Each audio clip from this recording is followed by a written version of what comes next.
This will be a short video guide for how to use the reporting options within the Technomile Growth application. I'm logged into Technomile, and you can see referenced on the left-hand side that I'm looking at my opportunities. Presently, I'm looking at the list of my opportunities in the system. Note that there are other list views to look at opportunities across the entire company, perhaps opportunities by business unit. Your organization will likely have a unique series of lists that your opportunities are grouped into.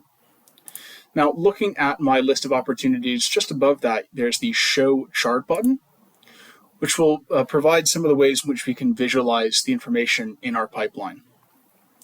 So initially, I'm seeing top customers, but clicking the drop-down, here are a wide variety of different charts and graphs that can be used to quickly understand how our pipeline is positioned. So I'll click through a few different ways in which this can be visualized here.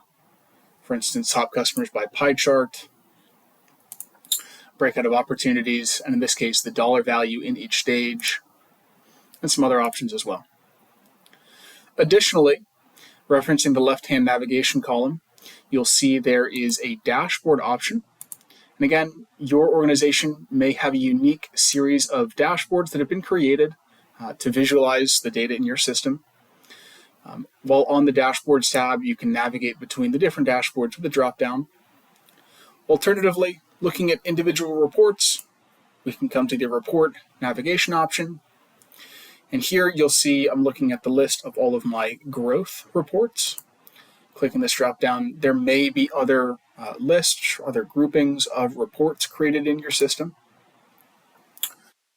Clicking on the report that we want to run, we'll see a confirmation of how the information is going to be charted. And then clicking Run Report, we'll be able to go into more detail and understand more granularly how we're performing in a given metric.